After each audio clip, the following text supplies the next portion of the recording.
light, a cloud of dust, and a hearty Hi-Yo Silver, the Lone Ranger.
All of the glamour of the Old West is brought back to us today as the famous Lone Ranger, mystery rider of the plains, urges the great horse Silver down the danger trails of long ago.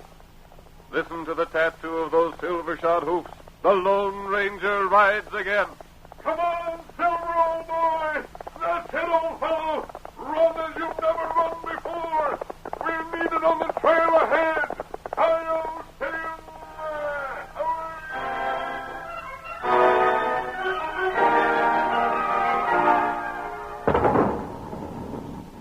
That thunder of cannons was the signal for the start of the first thrilling ride of the Pony Express in the year 1860.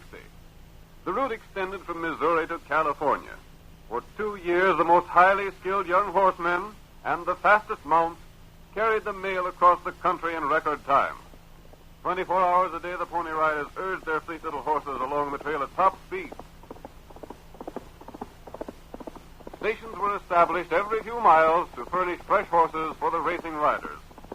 Our story begins as we see a foam-flecked horse pull to a stop at the end of his run. There he is, just on time.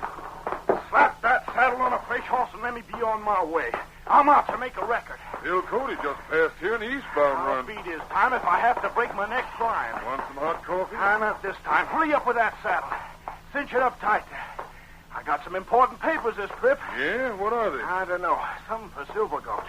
This particular load's just got to get through fast. Sam takes the mail from you at the next station, don't he? Yeah. What's taking you so long about that horse? Hurry up there. Watch out for engines ahead. I'm watching all the time. Your horse is ready. That's the ticket. Well, I'm on my way. Hup, get along there, boy.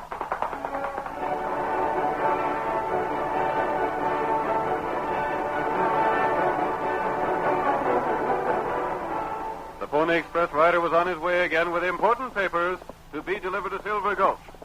He gave his mount his head and urged him along at its greatest speed in an effort to break the record of another express rider, Bill Cody, later to be known as Buffalo Bill. Then from ambush, a shot rang across the plains.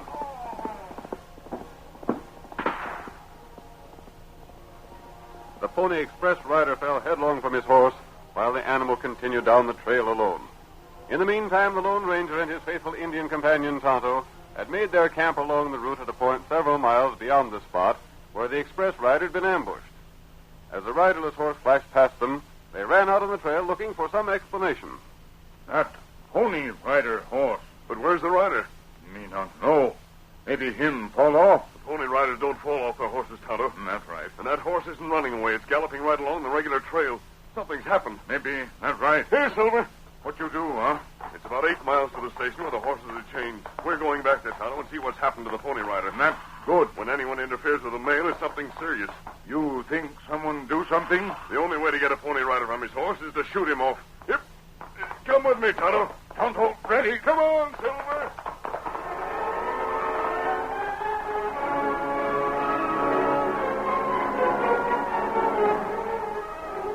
While the Lone Ranger and Tonto rode back to the spot where the express ride had been shot, our scene changes to the town of Silver Gulch. Like so many other towns of the surrounding country, Silver Gulch was situated at the bottom of a steep hill. On the hill itself were two homes, crudely built of logs. In one of the places lived Jim Flood and his wife. Our story continues as Jim says, I can't tell what to do, Ruth. It's the darndest thing I ever seen. Here I am with a fortune in gold right outside a house, and I can't get it. Jim, we waited long enough for that Eastern Company to buy out your claim. I don't reckon they ever aims to buy it. I sort of figured from what the examiners said that it wouldn't be no question but what they'd buy us out, same as they done with all the other good claims. I'd say we'd better sell your land to Harv Riggs and get what we can out in it. Come out back and take a look at the claim, Ruth. I've seen it 100 times. But maybe we can figure out some way to get the ore out. Come on. I get so tired climbing this hill. I don't know whatever possessed us to build our house here. Good timber, a swift stream, and being near my claim, that's what it was. Here, let me help you, Ruth. You'll like to turn your ankle on this loose rock. I'll get along better alone. What's Harv Riggs' last offer? Just $150. Including the house? The whole works. House, land, and gold claim. Ain't much. Ain't nothing at all to what the claim is worth. The worst of it is these rocks are so doggone loose. I send them sliding down on Riggs' place every time I stick a spade into the ground. And you can't get to pay dirt without spading. No.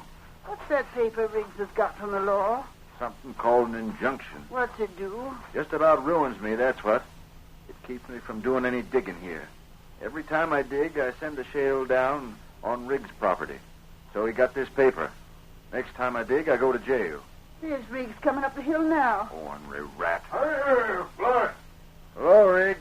I just stayed outside your house by the rocks that lead past my place. Yeah? All over my proposition. To buy your place? Buy mine or sell me yours. Ain't no ways an even proposition. You offer $150 for mine and ask $1,000 for yours. That's the deal. And mine has gold on. Well, can't get at that gold, though, can you? Thanks to you and your doggone legal papers, I can't. Jim, why can't you build a fence and keep the rock from sliding down? Sorry, ma'am, that won't do. You could build a dozen fences and it wouldn't do. It'll stop the sliding rock. Yeah, if only that paper don't make no mention of fences. It just says that you can't dig, and that's all there is to it. Why, you ornery polecat. You're just trying to force me to accept your proposition. That's right. But look here, Riggs. $150 for my land's nothing at all. Why, them Eastern mining men said it was worth at least $20,000. They ain't offered you that much, have they? Well, no. But they might. It takes time for the mails to get here. You won't get no such offer. Like as not, that's fool's gold anyhow. Ain't neither. Well, buy me out for $1,000. That's a good bargain. If your place is worth $20,000, All right, I will. $1,000 cash money. But now, wait, Riggs. You know blame well I ain't no cash. Cash is what I'm after. I'd have it blamed soon if I could dig that land. The paper says you go to jail as soon as you start digging. Look here, Riggs. I'll make a deal with you. I'm listening. I'll pay $2,000, That sounds good. but not cash money. I'll give you $2,000 if you let me dig my land to get it. That ain't no deal. The law says you can't dig. But I could if you was to let me. I'll sign a paper pledging $2,000 to you, and you have the judge take the paper back. Call that injunction paper. No. Your place ain't worth $500. What more do you want? I know a good thing when I see you, Jim. Reckon I'd be a blame fool to let this chance go by. Sooner or later, you'll have to sell your land, won't you? Why? Sell it or starve. And I don't reckon anyone would buy it with me holding this injunction. You better sell to me while you got the chance. Because maybe when you want to sell, I won't be willing to go as high as 150. Polecat, that's what you are.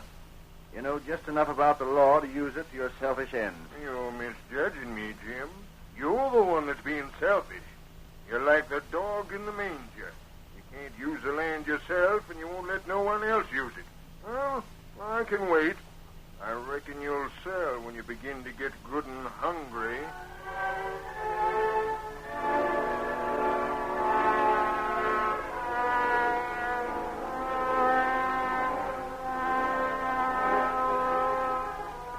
Several days went by. Jim Flood, unable to sell to the Eastern Syndicate, and unwilling to sell to Riggs, began to feel the pinch of poverty. As our next scene opens, we see him in the Silver Glove Cafe and watch him as he approaches the bartender. If you just let me have a little more credit, Steve.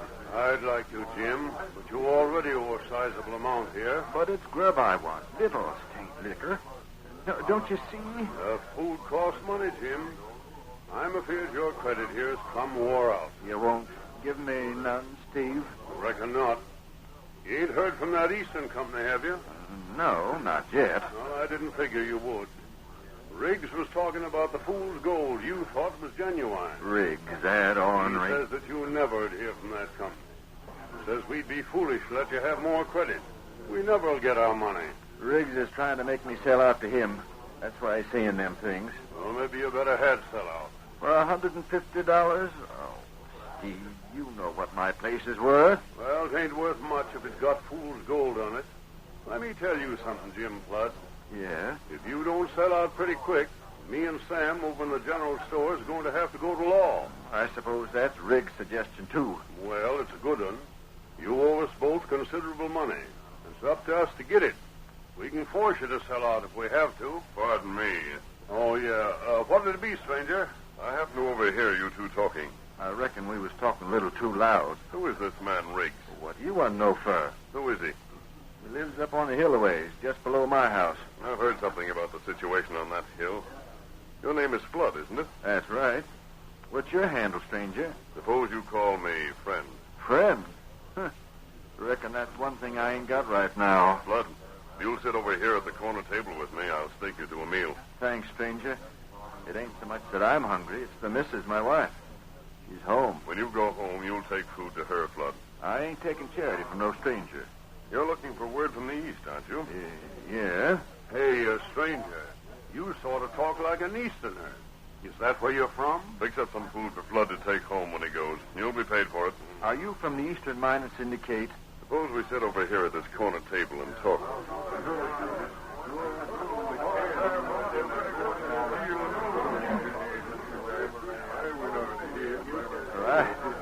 I don't know when food ever tasted better, stranger. Tell me more about this letter you've been looking for.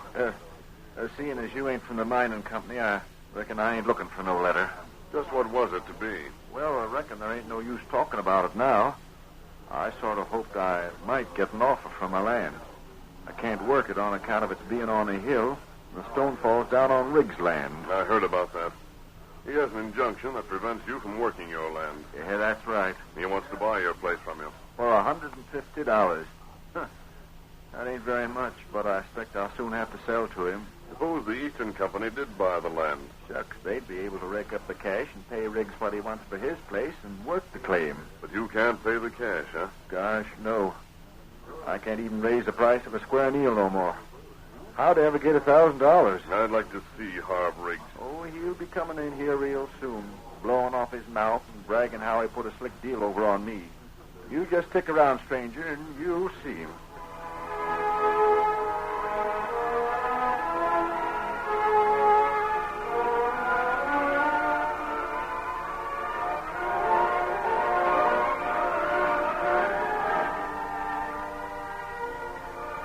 The Lone Ranger gave food to Jim Flood and loaned him money. Then, covering his disguised face with his mask, he left town and rode to the small, well-concealed camp where Tonto waited for him. Oh, there, fella. You fine feller? Yes, Tonto. I found Jim Flood in the cafe. Oh. What him like? He's all right, Tonto. And he's up against hard luck, mighty hard. Oh? I also saw Harv Riggs. That good. He came in before I left. Him feller you want? Yes, Tonto. He's the fellow the Pony Rider described to us.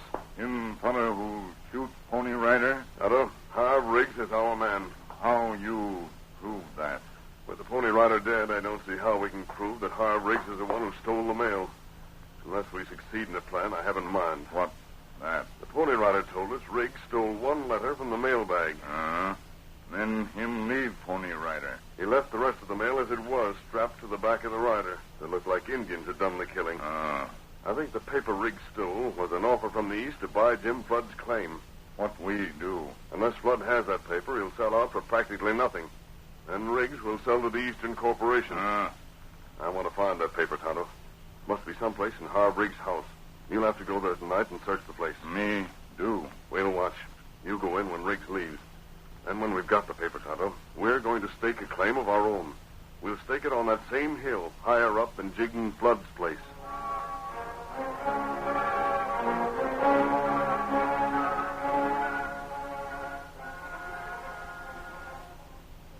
The curtain falls on the first act of tonight's Lone Ranger drama.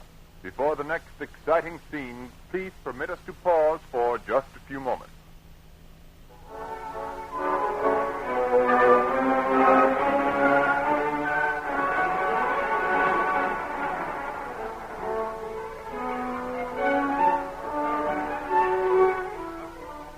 Now to continue our story. You will recall that in the first act of our Lone Ranger drama, Jim Flood found himself unable to work his mind or sell it because of the opposition of his neighbor. A letter to Flood from the Eastern Syndicate was stolen by Riggs before it reached its true destination. Riggs had also won an injunction prohibiting Flood working the claim on the grounds that loose rock endangered his property. At this point, the Lone Ranger took a hand in the affair by giving financial help to Jim Flood, the famous masked rider determined to bring Riggs to justice. That night, Tonto entered Riggs' home in search of the missing letter. In the meantime, Riggs had gone to call on Jim Flood. We hear him as he raps on the door of Jim's home. Evening, Jim. I figured you might want to talk to me tonight. Oh, you. Well, come in, Riggs. Come in. Heard you was having hard luck in town today. You knew I was going to have hard luck before I went there, Riggs.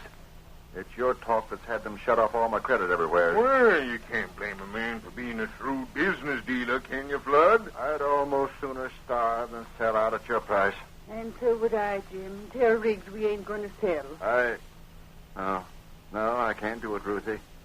I reckon we ain't no choice but to sell out to this polecat and try and find new diggings somewhere. When them victuals that man from the east brought us is gone, there won't be no more. No money to buy none with. And no credit. $150 is a lot of cash, Jim. Don't you take it, Jim. What'll we do when the 150's gone? We won't have nothing then, not even this house and a claim. I reckon we can find something to do. We'll settle down in the valley. No need to worry, Jim. I'll give you a job working for me. I'll make that part of the deal. I'll pay you $150 cash and give you a job. Now, that's fair enough, ain't it? I reckon so. I guess our dreams of being wealthy won't never be more than dreams, Jim. Some people just ain't cut out for well. That's the way to look at it, Mrs. Flood. Now, here, I got a paper all made out. Bill of sale, it's called. Let me see it. All I got to do is fill in the date. I'll date it for tomorrow, and you just sign it, and I'll hand over the money to you. I sure hate to do this.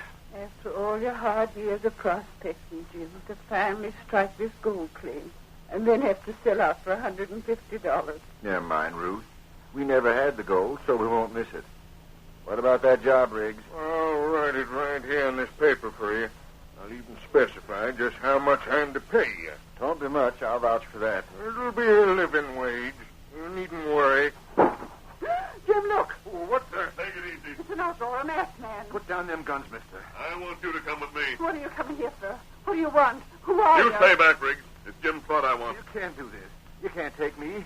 I ain't got nothing to say. Hurry, Flood. I'm waiting. Don't try to draw that gun.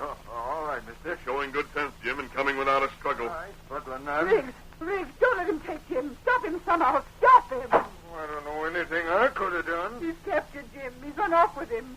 Is this more of your ornery scheming? There they go. Look, the outlaw's carrying Jim on that white horse. Man's sakes, they'll break their necks riding down the hill at that speed. Ain't no use me going after him. But you can get to town, can't you? Hurry up and get the sheriff. There ain't no telling what'll happen to Jim.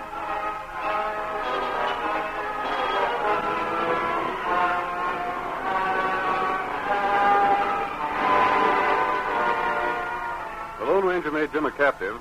He took him only far enough from his home to explain a daring plan to the miner. He gave Flood careful instructions before releasing him, then rejoined Tonto.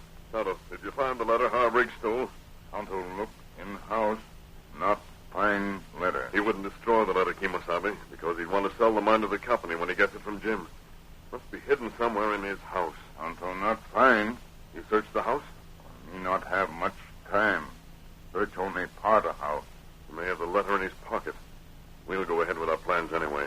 I think he'll produce the letter when the time comes. Not good. I told Jim Flood just what he's to do, and he's agreed to do it. Ah, He's on his way to talk to his wife right now. And in a few minutes, I think we'll see them leaving the house.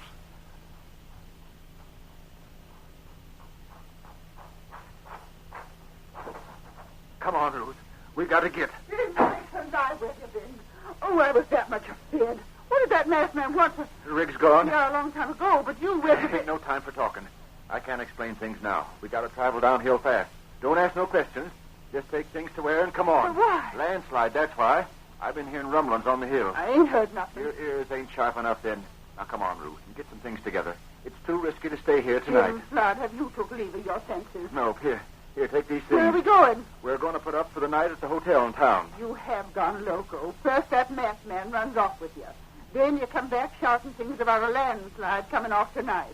And now, without a cent of cash money and no credit, you talk of going to the hotel. We got some money. Where did it come from? It was loaned us. Come on now, let's get going. The sooner we get to town, the better.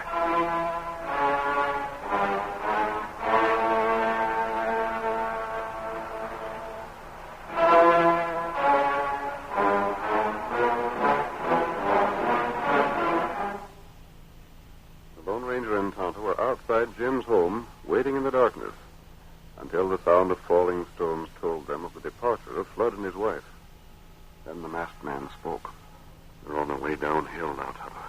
That's good. I was afraid Jim wouldn't carry out his part of the plans. Him do it all right. Yes. Here they come. Get back to the side of the trail. We don't want Mrs. Flood to see us and ask a lot of questions. Maybe now. I'll go start uphill, huh? No, not just yet. Wait until they pass by. I still can't see what possesses you to leave the house tonight, Jim Flood. Ruth, some men can tell by feeling inside them when it's going to rain. Some can tell other things. But me, I can tell there's a landslide due before morning, and I'm going to stay on this hill and get catched in it. Well, you can tell a blame sight more than I can. That's all I got to say. Now, Tonto, you start up the hill. Get everything ready. Now, wait till Jim Flood gets to town before I ride in with the exciting news.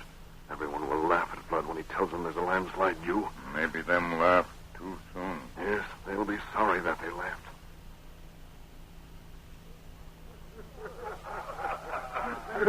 Where do you feel the landslide? In your bones, Jim? All right, Dad. That's a lot of you. Go on and laugh. Boys, he invites us to laugh. Free of charge. Didn't have his rheumatic ache when rain is due. He gets a feeling when there'll be a landslide coming on.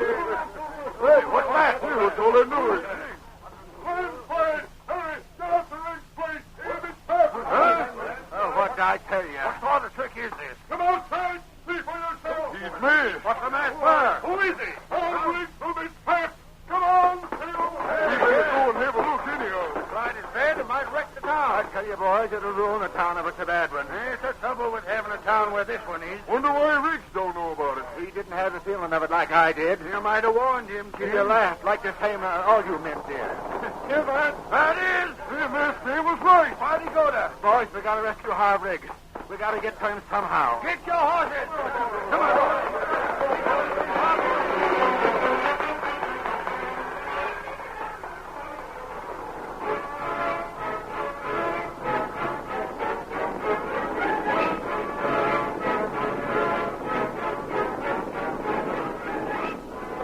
The men of Silver Gulch learned to their alarm that a landslide had actually started. Jim Flood and his wife were safe, but it was feared that Riggs would be destroyed in his cabin. And so while rock and shale thundered into the valley, men fought their way upward to rescue him. His door faces the top of the hill, boys. Likely it's been jammed with rocks so you can't get out. Come on, boys. Keep your footing. Riggs is in his house. Come on and help me. There's that masked man. There he is. We're coming, stranger. We're coming. Is Riggs in there? He can't get out. Rocks are piled against the house. Toss them rocks aside, boys. Help! Help! Let me out! Let me out of here! We're here, Riggs. We'll get you out. Hurry! All the house doors in and get those rocks away from the door. That's right. To stop enough now. You're going to be all right, Riggs. Keep them rocks aside. It won't be long now.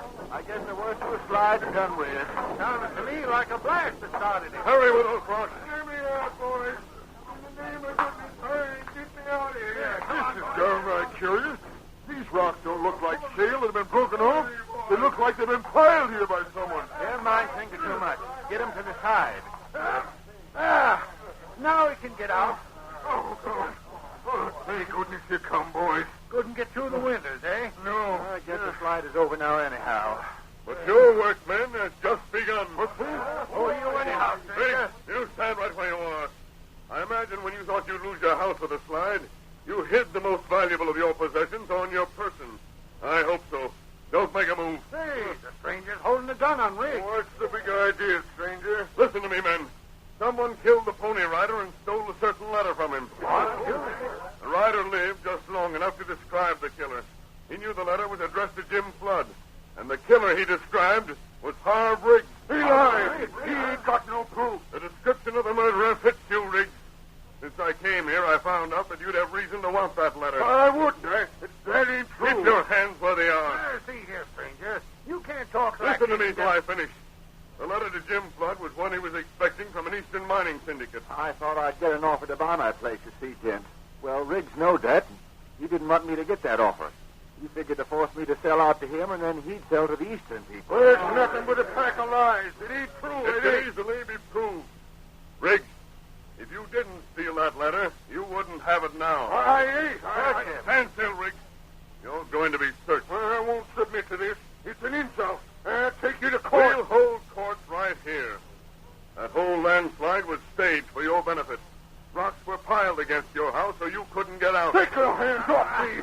Stand still and let me see about that letter. Here's something. Hold the lantern close here. I don't know nothing about that. I didn't put it there. I don't know how it got in my pocket. Here, Jim, this is yours. My letter, sakes alive. How'd you get it, Riggs, if you didn't do what the masked man said? Jim's blood must have stuck it in my pocket. Boys, this offers me 5,000 cash and half interest in the mine for my claim. I'm going to be rich. You frame me. Shut up, Riggs.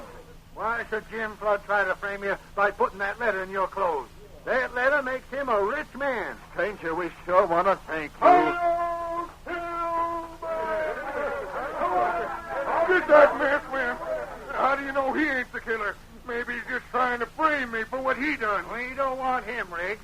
We got you.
The story you have just heard is a copyrighted feature of the Lone Ranger, Incorporated.